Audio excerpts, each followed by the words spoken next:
आजचा व्हिडिओ जर पूर्ण समजून घेतला तर अशा गोष्टी आज आपल्याला खोलणार आहे, ज्या गोष्टी तुम्ही विचारही करू शकला नसाल. विचारातीत आहे. आपण वस्तूंमध्ये, विचारांमध्ये, कामनामध्ये, लोभामध्ये, विषयांच्या अनेक भोगामध्ये, कोणी नशेमध्ये, कुणीतरी जेवणाच्या स्वादिष्ट जेवणामध्ये, प्रत्येकजण कशात ना कशात तरी अटकलेला आहे. आणि आपल्याला असे वाटते की आपण त्या गोष्टी पूर्ण करतो आणि त्यानंतर आपल्याला आनंद मिळतो किंवा आपल्याला आनंद आपल्या नशेतून मिळतो. यामुळे प्रत्येकाची नशा सुटत नाही. व्यक्ती जे पण करेल त्या संपूर्ण गोष्टींमध्ये त्याला चेतनेचाच आनंद पाहिजे असतो, त्यामुळेच तो संपूर्ण गोष्टी करतो. पण त्या संपूर्ण गोष्टींमुळे, अज्ञानमुळे आपल्याला त्या गोष्टी भेटत नाही.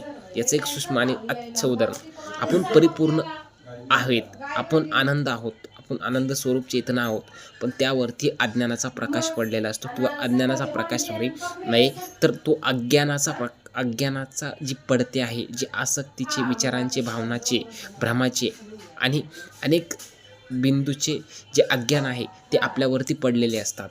ते अज्ञान हटल्यानंतर सच्चिदानंद आणि चिदानंद स्वरूप हा प्रत्येक जणामध्ये अंश आहे. त्यामुळे माणूस, व्यक्ती किंवा आपण स्वतःला अतृप्त किंवा अधुरे मानण्यास सुरू करतो आणि तो अधुरापण यातून निर्माण होते आसक्ती किंवा इच्छा. त्या इच्छांना पूर्ण करण्यासाठी, त्या इच्छांना आकार देण्यासाठी किंवा त्या इच्छेने व्यक्ती स्वतःला अधुरा समजतो आणि तो पूर्ण करण्यासाठी काहीतरी कर्म करतो.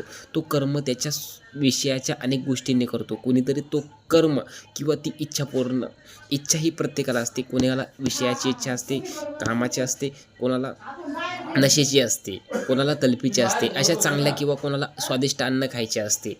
आता ही जी इच्छा आहे किंवा ही जी स्वादिष्ट अन्न खायची जी इच्छा आहे ती आपण यामुळे करतो कारण की आपण स्वतःला अतृप्त मानून बसलेलो आहोत. याने आपण कर्म करतो आणि ती इच्छा आपण पूर्ण करण्यासाठी बाहेर काहीतरी कर्म करतो.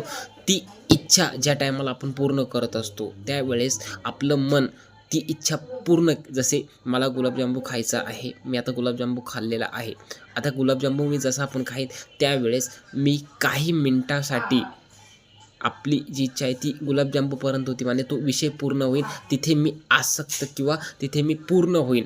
तर क्षणिक पूर्ण झाल्यामुळे मला आनंद निर्माण होईल.